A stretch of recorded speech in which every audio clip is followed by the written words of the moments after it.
Perfecto, chicos, ¿cómo están? Muy buenas noches. Bienvenidos a una clase más de seguridad y salud ocupacional. Me van contestando a la lista, por favor. Arias, Presente, buenas noches. Cazorla, Buenas noches, ingeniero, presente. Gordillo, Presente. Jaramillo, Presente, profe. Llanos, Presente, buenas noches. Moreira, Presente, buenas noches. Orellana, Presente, buenas noches. Paqui, Presente, buenas noches, ingeniero. hola, Poma, Presente, ingeniero, buenas noches. Ramos, Presente, buenas noches. Torres, Villalta. Presente, buenas noches. Ya, perfecto. Listo, no hay problema. Ya, ¿cómo han pasado, chicos? ¿Listos para las evaluaciones la otra semana? Más o menos. Ahí, dándole, dice. A ver. Ya no hay problema, Lisette. ¿Ya? A ver, el día de hoy vamos a hablar de una temática. Hola. No sé si me tomó lista a mí, creo que se me cortó un poquito el internet. Sí, no se preocupe. Voy a estar un ratito con la cámara apagada porque estoy trabajando, pero en cuanto pueda ya le... Claro, no hay problema. Ya les decía, chicos, que el día de hoy vamos a continuar con lo que es la clase de seguridad. Hoy tenemos un tema muy interesante que hace referencia a las diferentes definiciones y contextos relacionados con seguridad y salud ocupacional, ¿sí? Si hacemos un feedback, la clase anterior estuvimos hablando un poco acerca de la historia de seguridad y salud ocupacional, ¿verdad? Y había unos acontecimientos que nos llamaban mucho la atención en las diferentes épocas. Es decir, si retomamos un poco, podemos hablar de la esclavitud inicialmente, ¿no es cierto? Que dentro de la esclavitud, ¿qué sucedía, Vivi? ¿En la esclavitud tenían derechos las personas?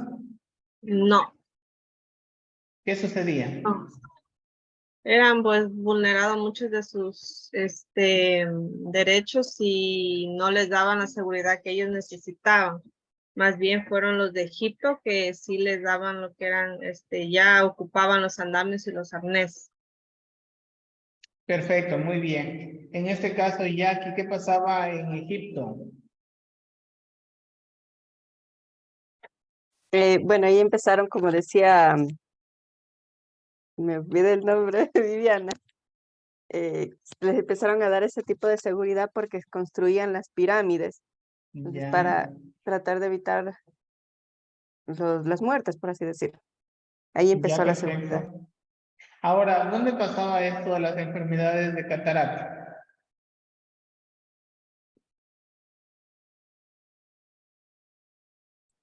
¿A mí misma? ¿Pero cualquiera?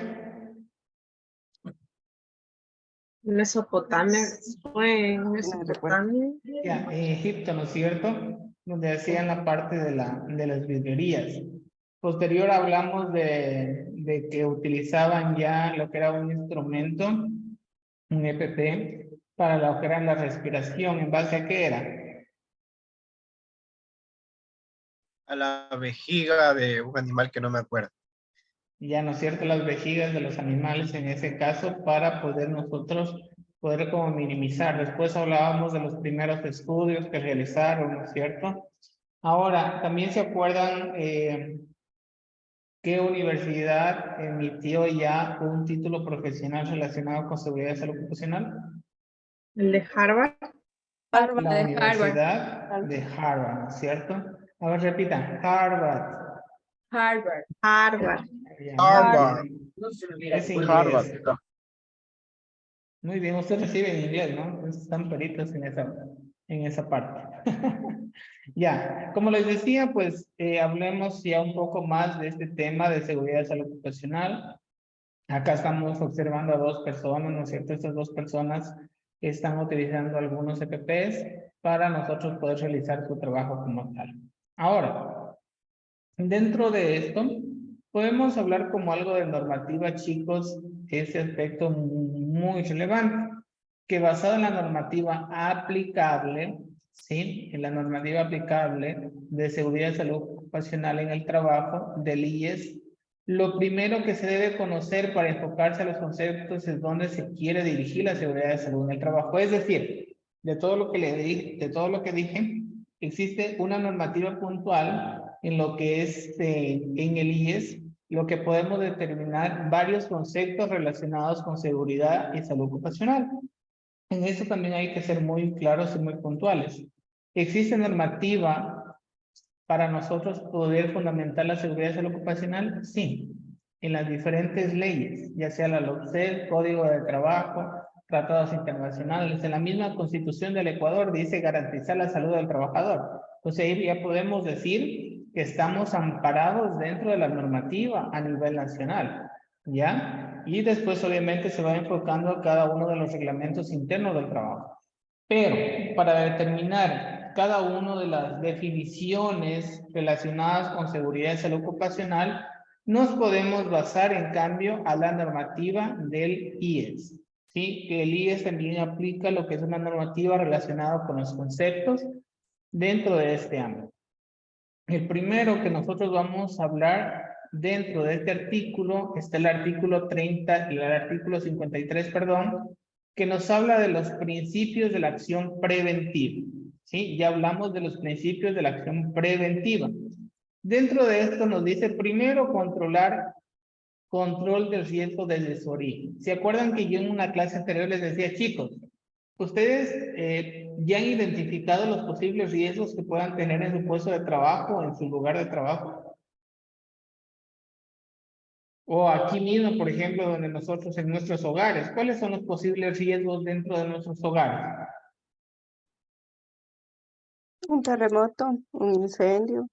Ya, digamos que hablemos de los incendios. ¿Cuáles serían los focos peligrosos dentro de nuestro hogar para un incendio? Un tanque de gas. El gas, Ya, literalmente sería en la cocina, ¿no es cierto? Por lo que es la tubería, lo que es el gas, pueden existir lo que son las conexiones eléctricas que también pueden emitir este tipo de situación. Pero yo les decía, ¿ustedes ya tienen identificados esos lugares? Ahorita se lo están calefones analizando. también. ¿Ya? René. Y no, solamente valga dar algo que incluso yo actualmente lo estoy aplicando desde que pasó este terremoto que hubo, el último fuerte que hubo. Mi cerebro se enfatizó mucho en los riesgos que había en mi casa, y en el cuarto donde duermen mis hijas hay un ropero, y arriba del ropero tenemos un montón de cosas pesadas. Entonces, si llegara a haber otro movimiento, todas esas cosas van directo a la cama donde duermen mis hijos. Entonces, un montón de cosas que nos pusimos a ver, y eso es un riesgo. Exactamente como usted menciona, René, yo lo que les decía, chicos, nosotros debemos identificar los posibles riesgos que pueda suceder. Imagínense, pasó esto del terremoto, gracias a Dios no fue la magnitud que ha pasado en otras ocasiones en otros lugares, pero eso nos trae consigo ya qué tipo de prevención yo pueda tener. ¿Sí? Entonces tengamos mucho en cuenta eso. Dianita Villalta, le hago una pregunta. Dígame. ¿Por qué se tiene un logo de otra carrera como fondo del Zoom? No, talento humano, dice. No dice talento humano. CAT no dice eso. ¿O estoy observando diferente? Lo descargué de unas plantillas que envió la licenciada era ese tiempo de computación, nos daba Ya, pero computación. no ha descargado la de talento humano. Miren, si ve a mi parte detrás dice TH. Y digo, ya se me está cambiando. Tenga mucho cuidado en eso. Listo, ya. Entonces, mire, y ahora mi pregunta es, René, ¿usted qué medida de prevención ya realizó para ese tipo de situación que me acabo de mencionar? Bueno, o sea, básicamente moví un poco las cosas. Entonces, si llegara a pasar, ya no parece, ya en sí ya no es un riesgo directo, no Ya. directo a la persona.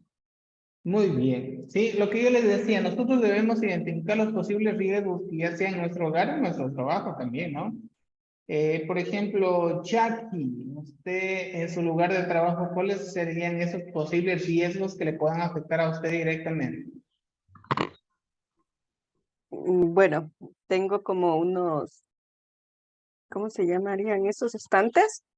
¿Ya?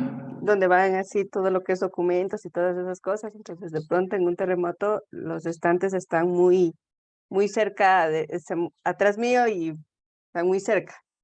Entonces, esos Ya. moverlos. Perfecto, muy bien. Por ejemplo, no sé si algunos de ustedes ya han tenido la oportunidad de visitar el instituto aquí, ¿no es cierto? En Loja. Es un edificio de 3 pisos. Nosotros aquí tenemos un sinnúmero de posibles riesgos, ¿sí? Porque estamos en el 3er piso, existe en el centro lo que es unos cristales, las ventanas mismo. Entonces, les decía en su momento, nosotros como trabajadores debemos identificar cuáles son esos riesgos que tenemos latentes.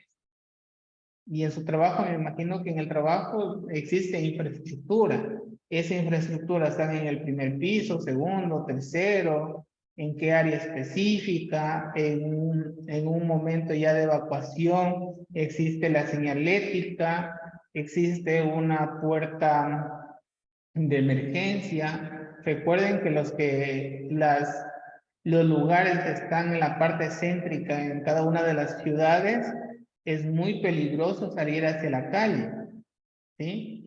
Porque tenemos edificios, tenemos muchos cables, ¿no es cierto? Lo que ustedes, no sé si escucharon la noticia en el caso del terremoto, lo que pasó en Cuenca. Estaba pasando un auto y se cayó algo de una casa que ya estaba muy antigua, ¿no? Y lamentablemente falleció esa persona. Carlitos y luego Jocelyn. Sí, ingeniero. No, yo le iba a comentar, por ejemplo, que aquí donde yo arriendo, y yo tengo ventanales grandes, no sé si lo van a apreciar, son en el cuarto donde yo arriendo, y eso me doy cuenta que es bastante peligroso cuando si vuelve a haber otro terremoto, otro temblor fuerte, ¿no? Porque justamente debajo de, digamos así, debajo de los ventanales, yo duermo, tengo la cama y es bastante peligroso en ese sentido. Y también yo vivo en un segundo piso y las gradas son un poco incómodas para bajar en eso. Ya. Eso Entonces, Carlitos, y ¿cuál sería la también medida de prevención en ese caso? yo pienso, bueno, en el caso Cambiarme de de mi casa, cama, dice. pues moverla. Es la mejor Eh, solución que me de casa. No, yo pienso que, o sea, en el caso de mi cama, cambiarla de lugar. Y en el caso de las gradas, cambiarlas de lugar también. No, en el caso de mi cama, pues cambiarla de lugar. Y en las gradas, pues simplemente, si llega a volver a haber otro temblor, pues yo creo que sí, no sé, ver un lugar estable dentro del cuarto. Lamentablemente, donde, como le digo, yo arriendo, al lado, eh, es vacío, digamos. Es una casa de 3 pisos, pero no tiene dónde sostenerse, solo tienen las demás casas que son juntas, son la parte de abajo, son un solo piso. Solo esta es la casa que tiene 3 pisos. Y en primer lugar, eso, y en segundo lugar, la parte del frente igual no tiene dónde sostenerse.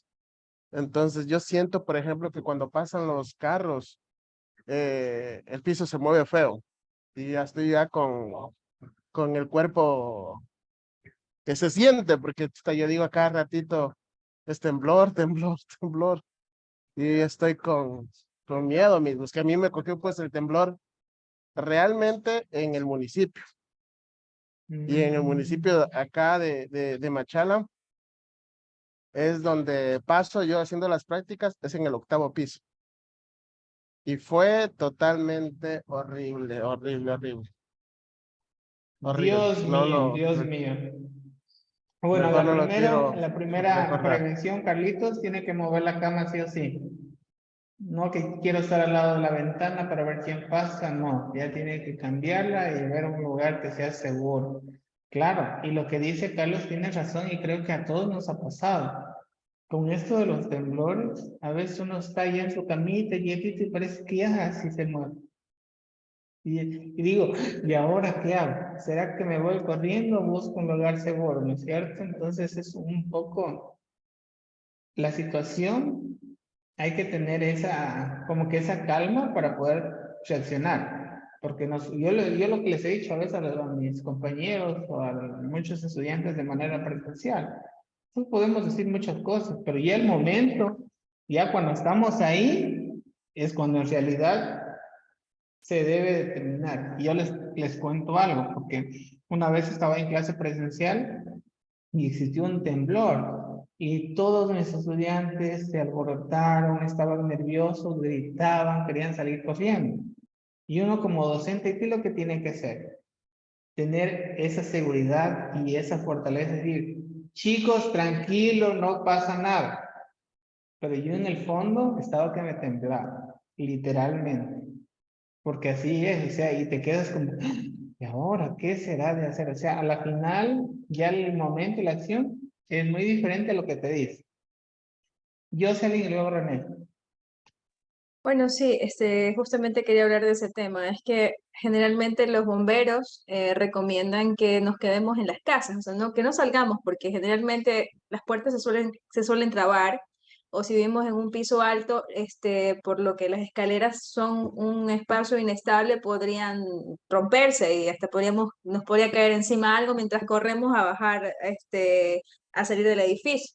Entonces ellos recomiendan que dentro de la casa ubiquemos un espacio adecuado, o sea, supuestamente para hacernos un triángulo de seguridad donde si tal vez, Dios no lo permite, nos cae, no sé, la losa encima, nos podamos proteger. Porque ellos dicen que generalmente es lo más adecuado, porque al salir podría, qué sé yo, caerse un poste y caernos el cable de la luz eléctrica y nos podríamos electrocutar y corremos mucho más peligro. Entonces, mientras buscamos el lugar seguro, pues tendríamos que guardar la calma y obviamente esperar. Lastimosamente, ante esas desgracias, pues tenemos que tener mucha calma. Y obviamente sí, en el momento lo ideal es salir corriendo, pero dicen que eso es lo más peligroso. Entonces, la verdad que eso quería aportar. Excelente, Jocelyn. Y justamente acotando antes de darle paso a René, en una última capacitación que nos decían los bomberos mismos, que ya no es seguro, o sea, estar debajo de, usualmente de un escritorio, de un ropero, de algo, de una cama, porque al final no garantiza nada. Dice que la posibilidad es nosotros poder identificar una columna, ¿sí? Y ponerse dentro de lo que usted dice, ese triángulo, ¿sí? De la columna, o sea, eso es poder identificar como la primera. Y saben que ahí hicieron una pregunta y también les comparto a ustedes. ¿Cuál es la mayor probabilidad de supervivencia? ¿Será que si estamos en una casa, digamos, de 3 pisos, serán los que están en el primer piso, tienen mayor probabilidad de supervivencia o los que están en el tercer piso? Y les preguntaba, ¿serán que los del tercero bajen o los del primero suben? ¿Qué dicen ustedes? Es como algo confuso, pero Si hay que El subir, último piso los, tiene más posibilidades de sobrevivir. ¿qué dice María Fernanda? Sí, yo pienso que los el que tercer están piso.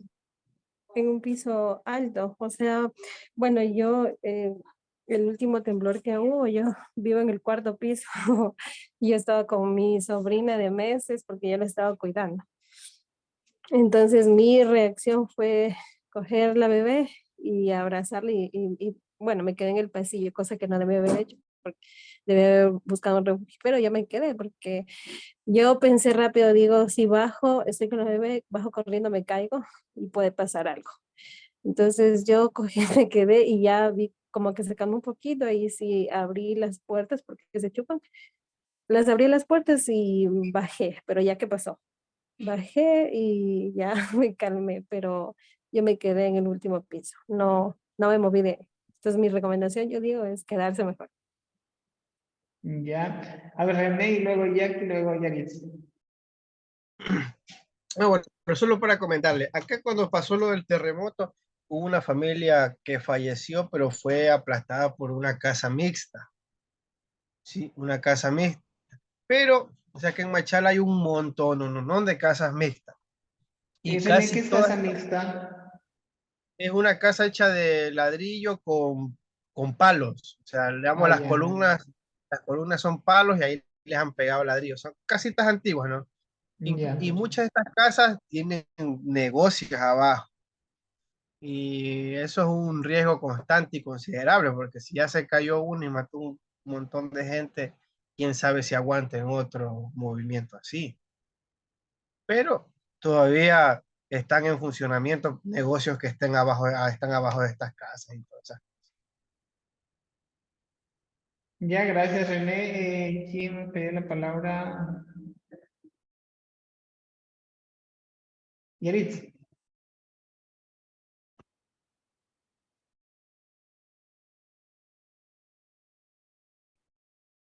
Bueno, las experiencias que he tenido pues con los temblores, realmente gracias a Dios no han sido fuertes.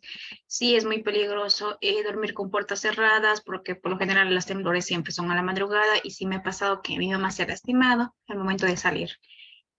Yo no acostumbro a estar en lugares cerrados y mucho menos con las puertas, así que sí es un poquito más fácil salir de casa, pero el momento que usted sale a la calle se da cuenta pues que todo le va a venir encima, entonces sí, es preferible muchas veces quedarse en un lugar seguro si es que hay en la casa o si es que se logra salir, pues lógicamente salir a un espacio grande, a una cancha, a un estadio. Aunque si no es tan fuerte, preferible quedarse en el lugar tranquilos, cosa de evitar golpes o maltratarse el momento de salir por el susto. Por ejemplo, lo que dice Yaritza, dormir con las puertas abiertas, ¿no? Pero ¿quién duerme con puertas abiertas? ¿Dónde queda la privacidad? Hay Bueno, será muy que en mi casa poco. solo somos mujeres, entonces sí hay un Y si poquito está con más el de... novio. No tengo gracias. Entonces sí, a mí sí me da miedo la verdad dormir, incluso cuando estoy sola, me voy a bañar, o sea, no cierro la puerta del baño porque me da miedo en sí. Yaritza, mucha información, por favor. No, es que en verdad me ha pasado eso de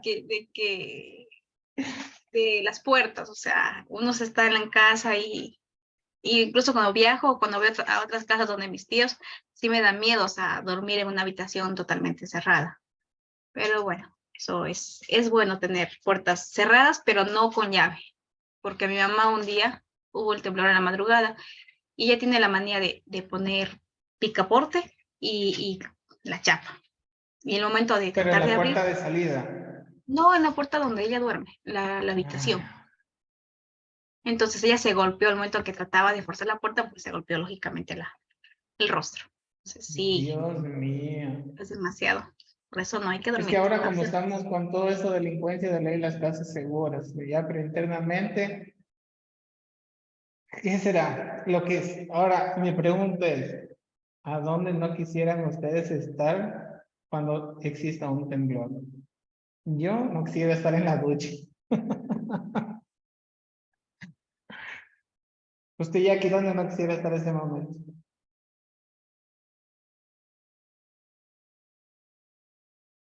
Perdón, no lo escuché. ¿Dónde no quisiera estar si pasó un temblor o un terremoto? ¿Haciendo qué? Yo dije ya en la ducha, o sea, No, imagínense ahí. chuzo, no sé, es difícil. De pronto en algún lugar cerrado, porque, bueno, en un abierto como sea, donde sea corro, pero en un lugar cerrado. Bueno, lo importante de todo esto es saber identificar esos lugares seguros. Entonces, como tarea, ya vayan ustedes identificando esos lugares seguros. Porque según, volviendo al tema, el artículo 53 de los principios de acción preventiva nos dice que debemos identificar cuál sería ese control de riesgo desde su origen, relacionado a cualquier tipo de situación que nosotros hemos venido trabajando. Luego, ¿qué tenemos? La planificación para la prevención, lo que estamos dialogando ahorita. ¿Sí? Así como les decía, aquí conversando de ese tema de experiencias, podemos hablar de una posible planificación. Lo que decía René, yo identifiqué que tenía un riesgo porque mis bebés estaban en la habitación y les podía caer algún tipo de objeto. ¿Y qué hizo? Una planificación, una reestructuración de eso, ¿no es cierto? Luego mencionamos identificación de peligros, medición, evaluación y control. Es decir, ya vamos a realizar todo ese proceso hasta controlar todo ese tipo de situación. Adopción de medidas de control que prioricen la protección colectiva al individual. Mire, aquí hay un claro ejemplo. Dentro de las organizaciones, ¿qué sucede? La prevención tiene que ser para todos los colaboradores, no para una persona. Muchas de las organizaciones se equivocan, están mal, que su prevención solamente es para ciertas personas. No, se debe priorizar la prevención que colectiva a la individual. Porque hay que ser conscientes que estamos en una organización. Ahora es muy distinto a otros aspectos. No sé si ustedes han escuchado lo que pasó en la pandemia. Yo les decía que existió una enfermedad para las personas que estaban trabajando en pandemia, relacionado con la salud, que era el síndrome de burnout. ¿Qué era el síndrome de burnout? El cansancio, agotamiento, donde esas personas de la salud, no sé si ustedes escucharon, tenían que decidir quién vivía y quién no, porque ya no tenían dónde poner que las personas que estaban enfermas. Imagínense llegar a ese punto, chicos. Nadie está preparado y eso trae consigo muchas enfermedades y lo mismo pasa en las organizaciones. No quisiera que suceda eso, sino que exista una prevención colectiva a una individual. Hacer todo lo posible para todos estar bien. ¿Sí? Pero sabemos que en diferentes tipos de situaciones tocará tomar decisiones. ¿O no? ¿Ya? Siguiente, tener información, formación, capacitación y adiestramiento de los trabajadores en el desarrollo seguro de sus actividades, ¿sí? Y aquí va un poco de lo de qué es inducción de personal. Ustedes ya pasaron inducción. ¿Qué es inducción? Patricio Anderson. ¿Qué es la inducción de personal? Tipo motivar al personal. Inducción. Inducir. ¿Cómo me habla de motivar? Inducción. ¿Están recibiendo ahora inducción o fue en segundo? Ahora estamos recibiendo. Ay, ya les perdono por eso. La inducción es el recibimiento que se les da a los colaboradores, un acompañamiento y una guía. ¿Sí? Esa es la inducción. Y para los que están en el área ya deben identificar que eso es muy importante para que no se nos vayan los colaboradores. ¿Cierto? Entonces eso también va relacionado. Si yo hago una inducción, esa inducción tiene que estar relacionada con toda la información donde el trabajador va a desempeñarse. Asignación de las tareas en función de las capacidades de los trabajadores, ¿no es cierto? Yo contrato a un colaborador, pero ese colaborador tiene que estar acorde a las funciones que se le está contratando. ¿Sí? Detección de las enfermedades profesionales o ocupacionales. Miren, eso es muy importante, eso nos dice este articulado, por eso yo les decía, esto es necesario y esto está normalizado bajo leyes normativas, convenios, etcétera. Dentro del trabajo se debe identificar las posibles enfermedades laborales que puedan ocasionar. Por ejemplo, las personas que trabajan en el área administrativa, que pasan en una oficina sentadas todo el día, ¿cuáles son esas posibles enfermedades a largo plazo? La espalda. Columna. ¿Ya cómo se O la llama columna. eso de los dolores?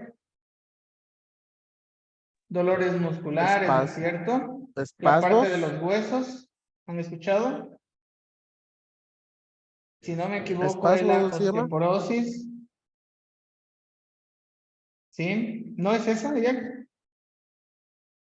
No, el desgaste de los huesos de la osteoporosis ya es por otro tipo de enfermedad, pero más es como Sí tiene un nombre, pero no lo recuerdo, pero es lo de la columna, afecta también el Ya. nervio ciático, ese también.